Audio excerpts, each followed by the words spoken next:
Hello and welcome to all on my YouTube channel learning with me. So आज की video जो है वो हम लोग कंटिन्यू करेंगे। सो सीरीज़ हमने साइकोलॉजी की पिछले कल स्टार्ट की थी, जिसमें हम लोगों ने 40 क्वेश्चन ऑलरेडी डिस्कस कर लिए थे। आज हम लोग जो है वो 30 क्वेश्चंस को डिस्कस करेंगे। ये क्वेश्चन भी इंपॉर्टेंट रहेंगे क्योंकि ये वही क्वेश्चन है जो बार बार आपके एचपी टेट के एग्जाम में रिपीट होते आ रहे हैं। बाकी जो एचपी टेट नॉन मेडिकल के स्टूडेंट्स हैं, मेरा उनसे यही क्वेश्चन है कि क्या वो जो है वो प्रीवियस ईयर्स के क्वेश्चन पेपर की सीरीज चाहते हैं। अगर हाँ तो प्लीज़ कमेंट करके मेरे कमेंट बॉक्स में बताइएगा, क्योंकि इसके साथ साथ ही मैं आप लोगों को जो है वो एचपी टेट नॉन मेडिकल के प्रीवियस ईयर्स के क्वेश्चन पेपर की सीरीज भी साथ के साथ देती जाऊँगी। ठीक है, तो स्टार्ट करते हैं। स्टार्ट करने से पहले अगर आप मेरे चैनल पे नए हैं, पहली बार विजिट कर रहे हैं, वीडियो अच्छी लगी तो प्लीज़ वीडियो को लाइक कीजिए, शेयर कीजिए और सब्सक्राइब कीजिए मेरे चैनल को। सो स्टार्ट करते हैं आज की इस वीडियो को। पहला क्वेश्चन है, who is the father of project method of teaching. शिक्षण में प्रोजेक्ट प्रणाली के प्रणेता कौन है? Dalton, crow and crow, Kilpatrick या फिर स्किनर। तो इसका जो करेक्ट आंसर है वो है आपका किलपैट्रिक। ठीक है, नेक्स्ट क्वेश्चन है, पेडागोजी रेफर्स टू, जैसे कि शिक्षण शास्त्र का अर्थ है approach of writing, strategies of instruction, style of teaching adult, style of teaching childrens. ठीक है, लेखन की प्रक्रिया, निर्देशन की नीतियाँ, प्रौढ़ को पढ़ाने की शैली, बच्चों को पढ़ाने की शैली।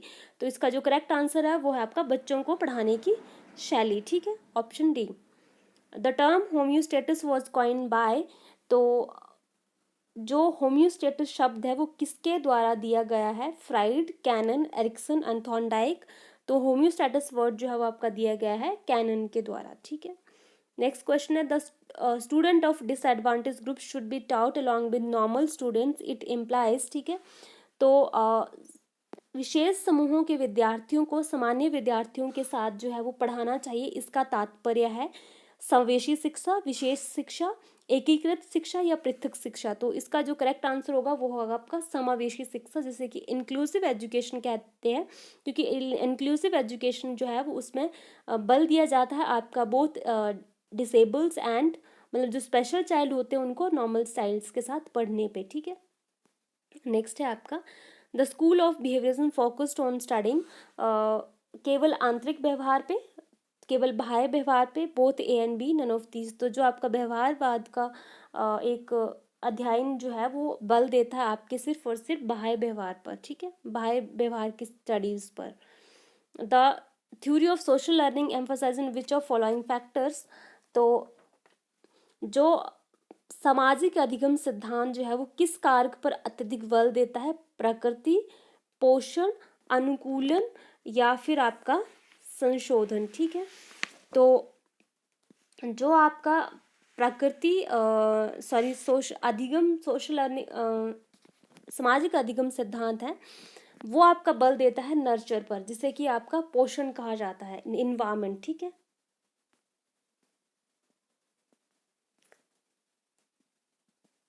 नेक्स्ट है, two factor theory of intelligence was propounded by. तो टू फैक्टर थ्योरी जो है वो आपकी द्विकारक सिद्धांत के प्रतिपादक है आपके स्पियर्समैन। ठीक है, जिसमें उन्होंने स्पेशल फैक्टर और जनरल फैक्टर की बात की गई है। ठीक है, a child having IQ less than 25 और 20 और 25 विल बी कैटेगराइज्ड एज, 20 या 20 से कम बुद्धि लब्धि वाले बालकों को एकीकृत करेंगे निम्न मानसिक मंदन, सामान्य मानसिक मंदन, तीव्र मानसिक मंदन या अति तीव्र गंभीर मानसिक मंदन। तो वो होगा आपका अति तीव्र गंभीर मानसिक मंदन। ठीक है, which of following is known as a ethical moral arm of personality, my favourite topic.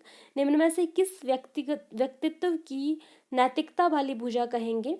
End, ego, super ego या फिर कॉन्शियसनेस, इदम, अहम, पराहम और चेतन।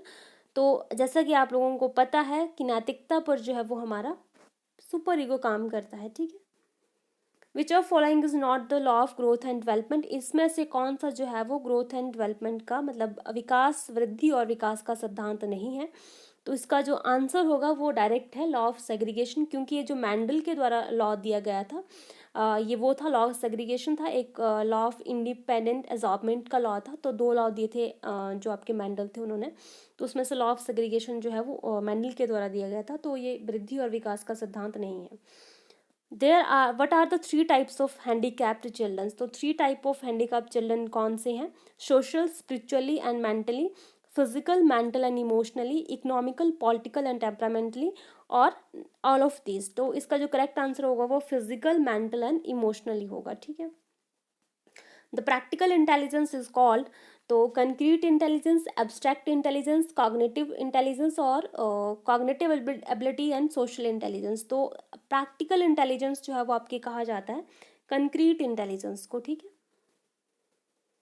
The MMPI was constructed by, MMPI जिसकी फुल फॉर्म है मिनीसोटा मल्टीफेसिक पर्सनालिटी इन्वेंट्री, वो किसके द्वारा जो है वो कंस्ट्रक्ट की गई थी?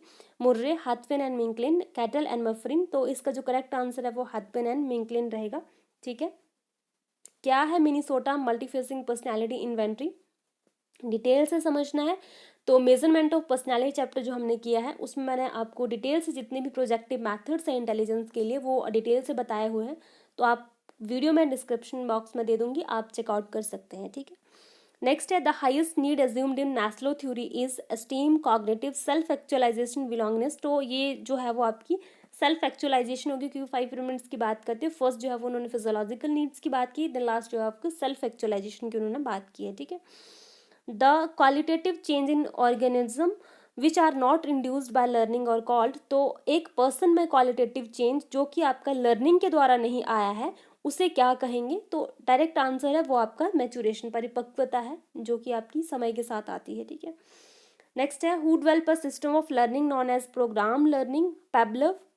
यहाँ पे पैबलव, स्किनर, थॉर्नडाइक, गट्रे। तो इसका जो करेक्ट आंसर है वो है आपका BF स्किनर, ठीक है।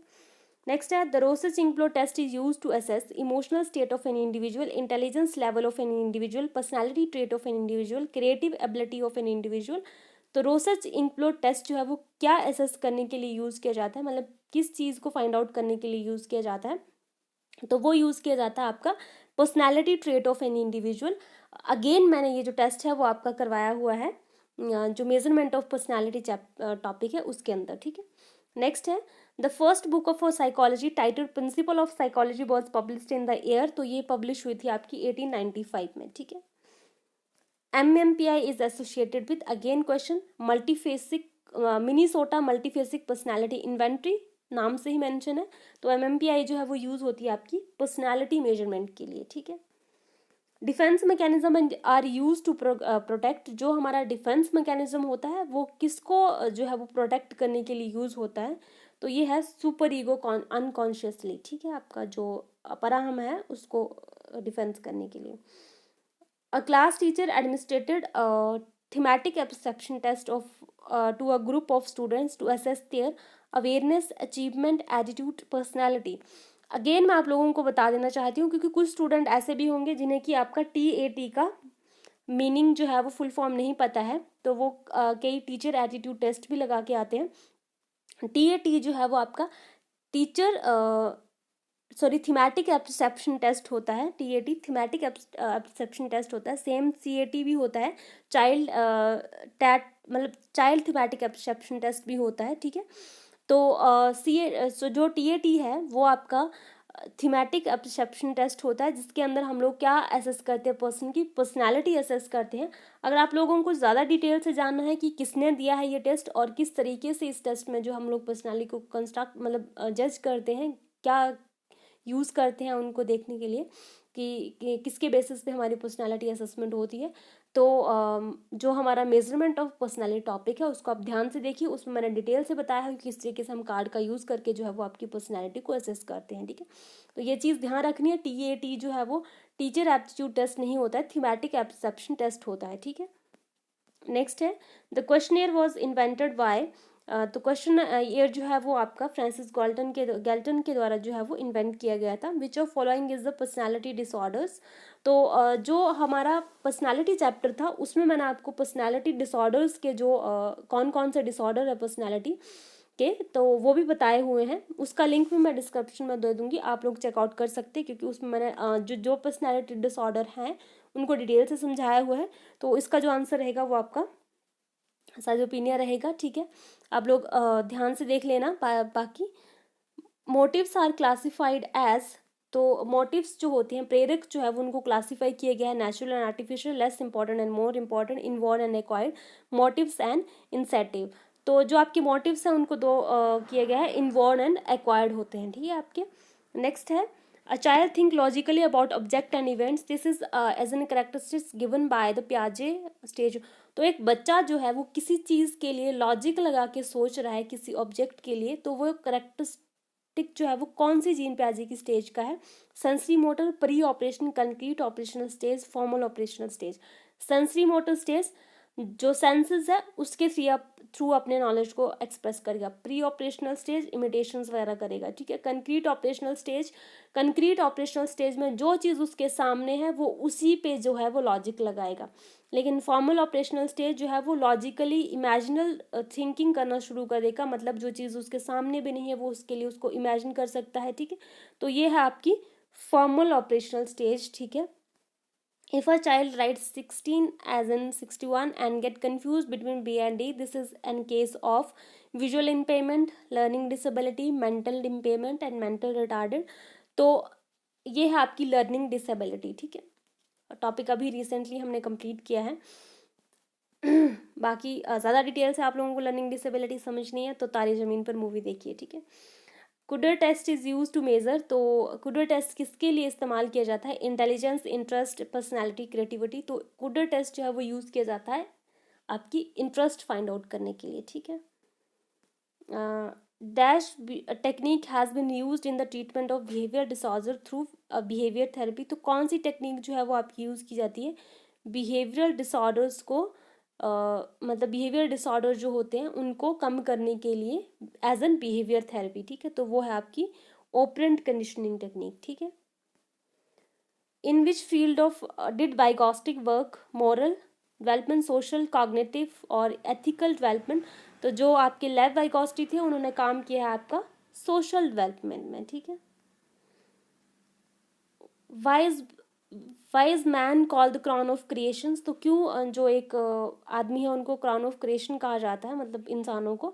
Society provide him facility, he is an integral part of society, he is living organism, man is an only being endowed with an power of thinking, reasoning and imagination. तो इंसान ही एक ऐसा है जो कि जिसके पास सोचने की, रीजनिंग करने, तर्क करने की और कल्पना करने की जो है वो एक शक्ति होती है, तो इसीलिए उसके क्राउन ऑफ क्रिएशन जो है वो कहा जाता है, ठीक है। तो आज की वीडियो में बस इतना ही। वीडियो अच्छी लगे तो प्लीज़ वीडियो को लाइक कीजिए, शेयर कीजिए एंड सब्सक्राइब कीजिए मेरे चैनल को। नेक्स्ट वीडियो रहेगी, अगर नॉन मेडिकल वालों को सीरीज मतलब क्वेश्चन पेपर्स चाहिए तो उसकी भी आएगी, और साथ के साथ जो आपका ये टारगेट 500 क्वेश्चन चल रहा है उसको भी कंप्लीट करेंगे। सो आज की वीडियो में से इतना ही। Thank you so much.